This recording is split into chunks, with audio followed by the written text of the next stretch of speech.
Who are some second and third round sleepers for fantasy football managers to put on their radar from the 2023 NFL Draft? It's time to break it down right here and right now as we begin another edition of Locked On Fantasy Football. Are Locked On Fantasy, your daily NFL fantasy podcast. Part of the Locked On Podcast Network. Your team every day.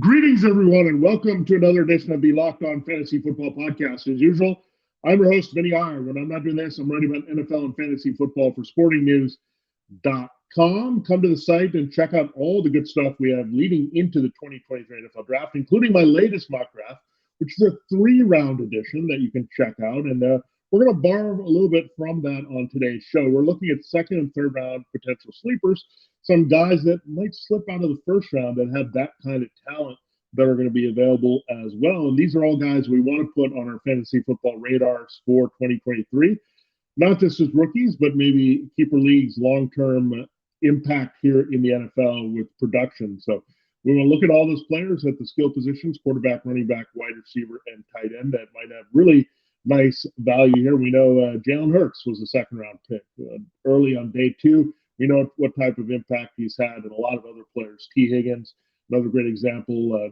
Kenneth Walker last year just being an absolute stud for the Seahawks down the stretch here. So we know this is a money place to find a lot of players that are going to have fantasy football impact either right away as rookies or throughout their career. So we will examine those players and go through where I have them currently going in my 3-round mock draft as we explore day 2. We'll get into all that on today's show. Thanks again for making Locked On Fantasy Football your first listen day.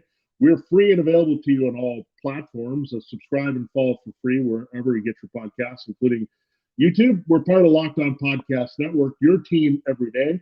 There's a special shout out to the everydayers that you know who you are, that check out our show every time we post it 5 days a week, usually here all throughout the off season and regular season. So we appreciate you. And hopefully, if you're new to the podcast, you'll want to be an everydayer too.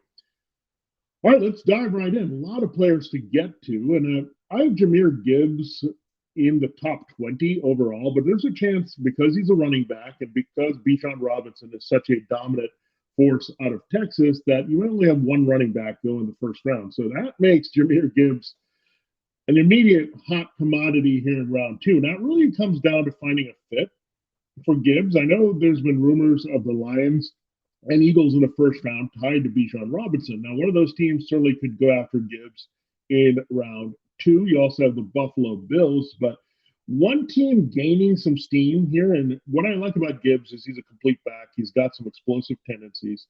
He's got a little bit more juice overall than Bijan Robinson. I don't know if he's as powerful straight up between the tackles, but this is a guy that you can get in space, can explode. A little bit smaller back, compact, a little bit of Frank Gore in him, so versatility, can catch passes, and can also get the yards that are there. Good low runner here. So I look at Jahmyr Gibbs as being an excellent running back, and not too big of a drop-off from Bijan Robinson, but I have him going to the Patriots. The Patriots have made it to no secret here that they're looking for a running buddy with Ramondre Stevenson after moving on from Damian Harris. He's now with Buffalo, and that's the reason why the Bills are in the market for a power back, because Harris is a guy you just simply can't trust to stay healthy. That's why the Patriots moved on. So they also have a good familiarity with Alabama backs. It really carries over to the Raiders and Josh McDaniels, who made former Alabama back Josh Jacobs the leading rusher and scrimmage leader in the NFL. So look at that. The Alabama connections all over the place here with the Patriots. Obviously, Bill Belichick and Nick Saban being good friends from a long time. So Jahmyr Gibbs, they're going to feel very confident about taking him as a 1-2 punch here in their backfield, Ramondre Stevenson. And keep in mind, the Patriots are very fickle about that, but it doesn't matter where Gibbs lands. If he's in a somewhat upside role to have key touches here, he's going to be productive in fantasy football. So we're going to put him on the radar. Another player I really like is Josh Downs. Again, the open field can make things happen. I'm not saying he's going to be Tyreek Hill, but He's a guy that you get in space, can make some plays. It could be a little bit of Jalen Waddle in him in the second round, but I liked his production in North Carolina. I saw quite a bit of him here in the state. So I do like Josh Downs quite a bit. He's all over the field making plays. You get the ball in the open field, can do a lot of things. He's a good return game guy. Right now, I'm going to the Jets to replace Elijah Moore. I think he would be a good fit there at 42. So one of those guys you get in space, open field, has some quickness in the slot, can stretch the field a little bit. We talked about Zay Flowers being a little bit by Tyler Lockett, and Josh Downs has a little bit of that. I think he's a little faster. I don't think he's as complete as a receiver, but Downs, one of those guys, you just get the ball in his hands, he can make things happen. There's a little bit of Percy Harvin in him from back in the day, so do like Josh Downs quite a bit. We're going to put on the radar. It really depends on the role. If he's with the Jets there to play off Garrett Wilson and what Allen Lazard can do, you think there'd be some limited pop from him. But I think overall, I do like him if he can carve out a prominent role. There's a chance again, Lazard could just be a possession guy, and you have the situation where Wilson and that new receiver replace Moore are very active here for Aaron Rodgers at quarterback. All right, then I go to Kayshon Boutte. He's a guy that we're looking at for the Seahawks. Speaking of Tyler Lockett, he's getting a little bit older here. I think Boutte is a little bit like Jackson Smith and the Jigba and Jordan Addison. These are first-round picks. I had both those guys going, or at least JSN to the Chargers, and then looking at Zay Flowers to the Vikings, and earlier I had Jordan Addison going to the Texans. So these are similar receivers. I think Boutte is not as good as those type of guys in that type of role. But with the Seahawks, again, they'll be looking for a receiver if they don't land one of those guys at 20 overall in the first round. So Boutte I've liked. I mean, it's LSU, so you feel good about that pedigree. It's carried over pretty well to the highest degree with Justin Jefferson and Jamar Chase. There are some hopes that Terrace Marshall Jr. can be special out of LSU as well. So Boutte has a pedigree, pretty good size, quickness, route runner guy behind those three I mentioned, Addison, Jackson Smith, and Jigba in particular, and then Flowers in the same vein. Boutte, I think, is very similar to all three of those, but in his own little package here, a little bit lesser than those players, but still someone we're going to watch. The final player we'll talk about in our first segment is Jalin Hyatt, and this guy pretty much is flat-out speedster, can stretch the field outside. We'll see if the Browns might be interested in him. They're not picking in the first round, so someone that they could put on the radar. I know Donovan Peoples-Jones is there. But I really think he's a good fit with the Falcons because, look, their void is pretty big behind Drake London and Kyle Pitts crossing over from tight end there at wide receiver. They're trying to help those young receivers get open. That's why they got Jonas Smith there to help ease the blocking burden on Pitts. They need to ease the coverage burden on Drake London here. And then Matt Collins and Scotty Miller are not going to get it done here. So when you look at it, Jalin Hyatt can stretch the field, speed, command the attention of a defense deep with some tendencies there with safety help over the top. So Jalin Hyatt, really like as a pure speedster, made a lot of plays with Hendon Hooker at Tennessee. And he's not the only wide receiver from the Volunteers we're going to talk about here on day two that can have potential fantasy football impact. But Hyatt, big playmaker, has a lot of speed. They lost Calvin Ridley. They traded him to the Jaguars. So a lot of potential there for Hyatt should he end up in Atlanta or any other team. With the Giants, they could use that type of player as well. A lot of teams just need a guy that can take the top off of defense, and Hyatt fits that bill perfectly after Quentin Johnston goes in the first round out of TCU. All right, we will talk about several more players here. In fact, I've got a good 13 more players on the radar for day two. These are also on my big board, the top 140 overall players, as well as best by position. You can find those also at sportingnews.com. I'll expand that to 200 here coming up before the draft. Something exciting is coming here to Locked On Fantasy Football, and something exciting coming to Built.com on April 22nd. Yeah, so just around the corner here. We're only a couple days away. I don't have all the details yet, but the excitement is real. And it's something you won't want to miss. So make sure you check back in a couple of days here for what the exciting news from Built is. If you know how Built works, they have the most incredible protein bars in the world. And don't forget about their puffs. They do these amazing flavor drops of unreal flavors in limited quantities. So there's one coming here this week. So mark your calendars and head to Built.com on Saturday, April 22nd to be one of the first to discover what all the hype is about. I can't wait to see what this new flavor is. I'm sure you can't either. Make sure to use the promo code LOCKEDON15 That's Locked On 15, all caps, all one word. That's LOCKEDON 15, and you'll get 15% off your order there at Built.com. So exciting new flavor coming here just a couple days away. Be ready for that. And be ready to get your packs of Built Bars or Puffs there on Saturday. Okay, it is time to continue the show here on Locked On Fantasy Football, and we need to continue breaking down some day two sleepers. This is second and third round prospect values that could really be effective in fantasy football, either as rookies or throughout their career, year 2, year 3. Rashee Rice is next on my big board. I am going to the Giants in the second round at 57. So some of these things, when we look at the ranking of a player and where they're drafted, they're not always going to line up because teams have different needs. They're going to go after a certain flavor of player or find value in other positions. So it's really in relation to needs and what that team is made up like to go after a particular player. Well, the Giants could use just a strong, reliable, healthy possession receiver who can put up some big numbers, that has some pop and some high-level production. And Rashee Rice makes a lot of sense out of SMU.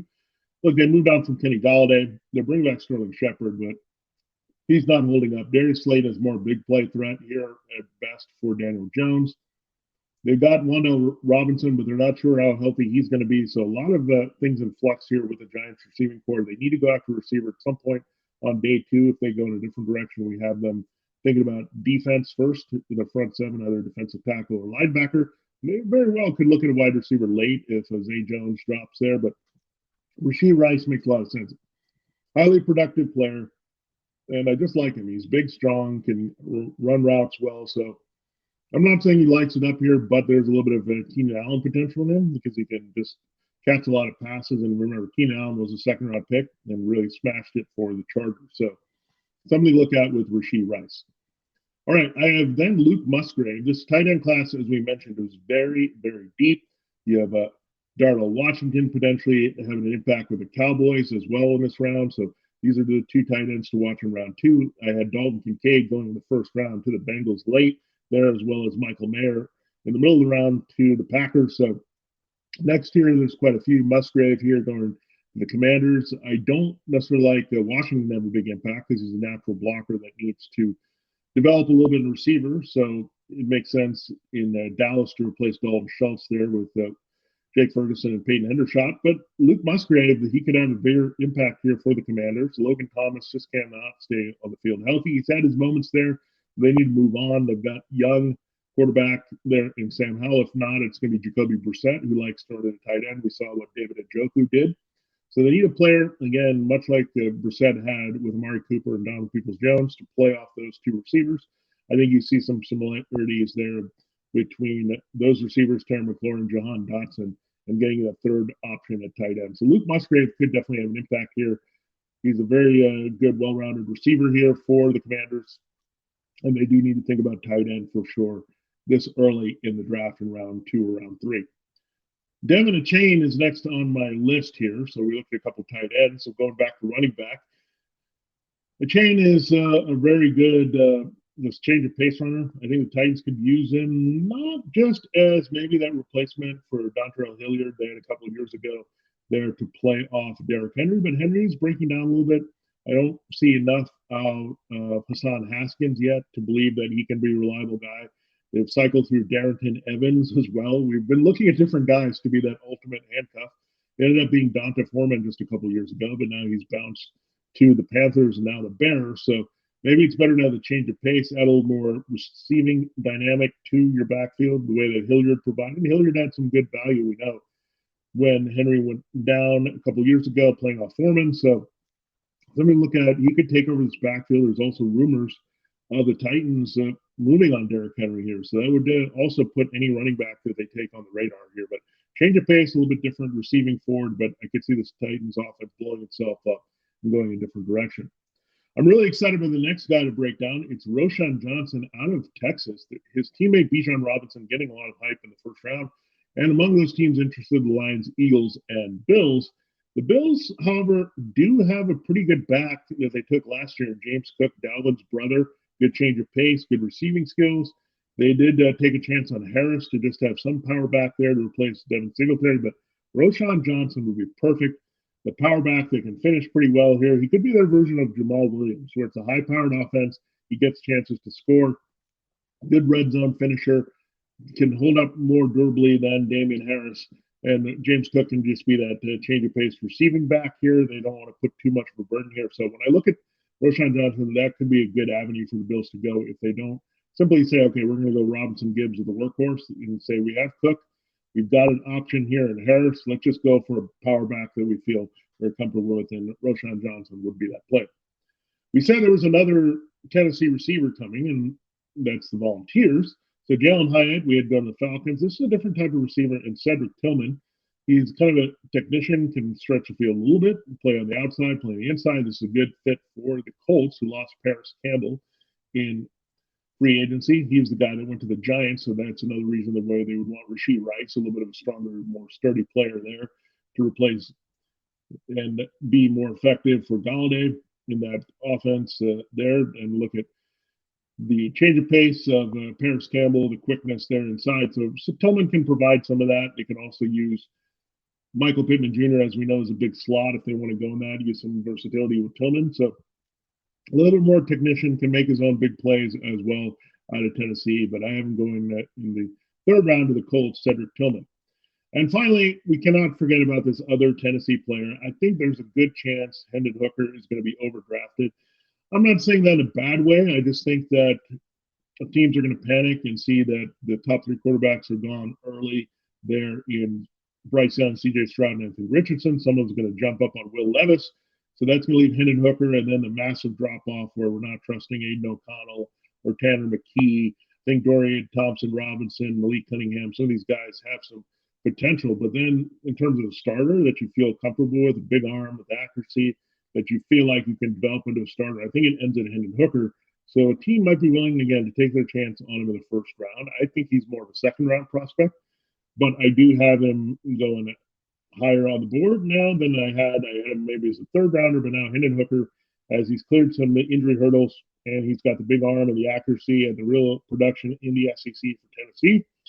Makes a lot of sense as the Titans fall back at 41 if they don't move up from a number 11 overall to get their quarterback and go that direction. They can stay in the state, go from Nashville to Knoxville, get Hendon Hooker, change the dynamic of their offense to push the ball downfield. We have Devin Achane. You got in the third round potentially there as a change of pace back as they look at. If Hendon Hooker, maybe playoff Treylon Burks in the first round.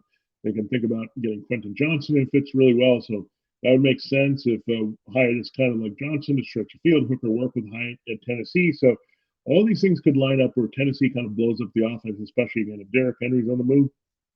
All bets are off. You could see a completely different, more wide open style of offense from the Titans here, especially if they move on with Hooker over Ryan Tannehill and Malik Willis as their starting quarterback.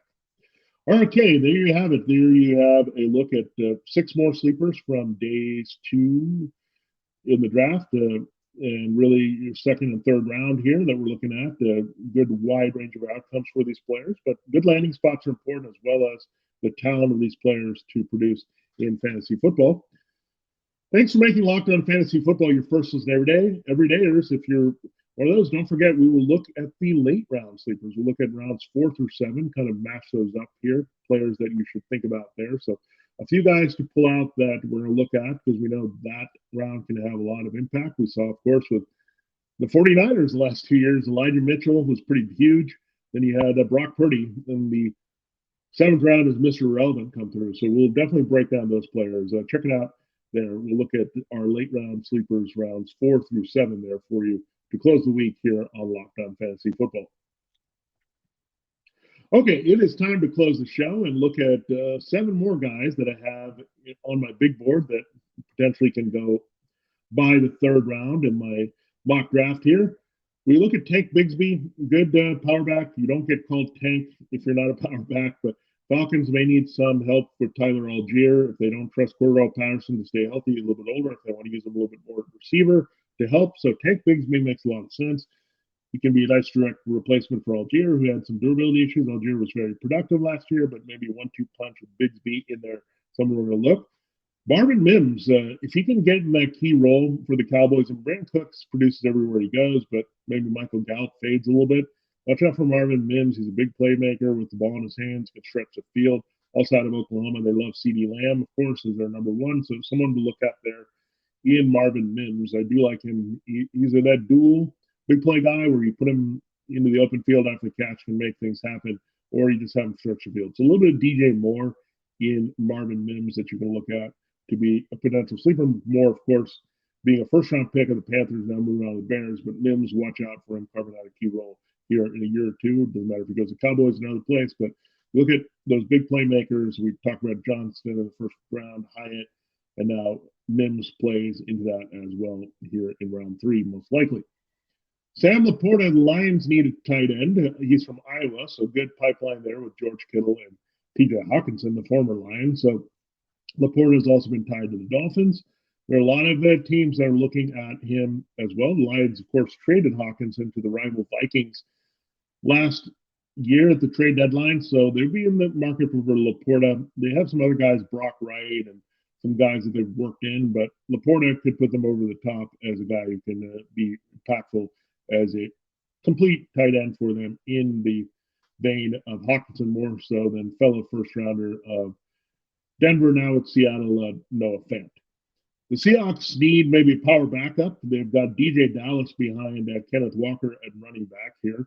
So they moved on. Travis Homer is no longer there in Seattle. Rashad Penny wasn't re-signed, so it's time to think about a power back straight up that can help Kenneth Walker and Charbonnet. Zach Charbonnet would be right there to be that ideal handcuff. Walker's had some durability issues, but again, if you have a workhorse and go that direction, you want to think about the guy that can be key number 2, and Zach Charbonnet, by way of UCLA, formerly of Michigan, is someone to look at.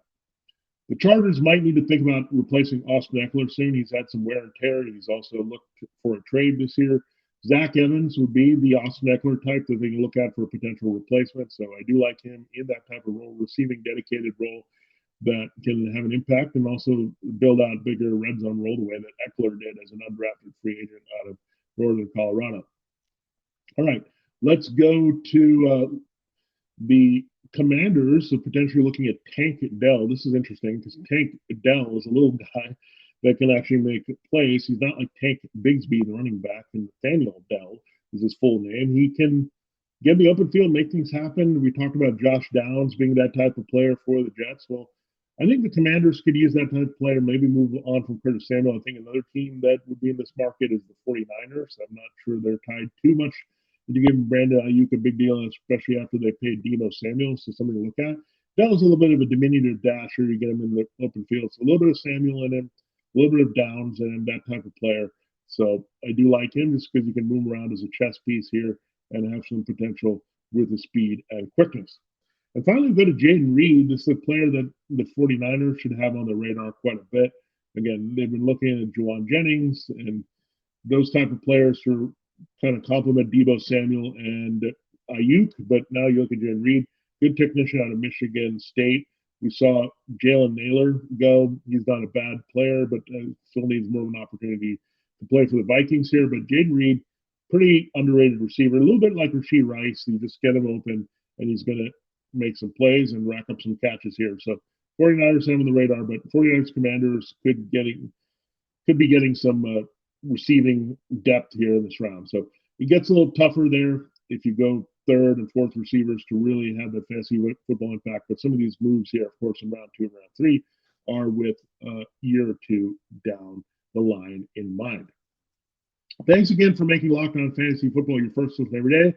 Everydayers, and those of you who want to be everydayers, tomorrow on the show, again, we'll look at sleepers in rounds 4 through 7 in the real 2020 NFL draft that can have real impact in fantasy football that we're going to keep our eye on and put them on the radar here and as names we need to know for what they did in college or what they could do in the NFL. So good stuff there. Check it out. For Locked On Fantasy Football, this has been Vinny Iyer. This has been a look at the round 2 and round 3 sleepers on day 2 for fantasy football that you need to know. And we'll come back tomorrow. Again, look at more draft talk here to close the week. 1 week away from the picks going down for real here in Kansas City.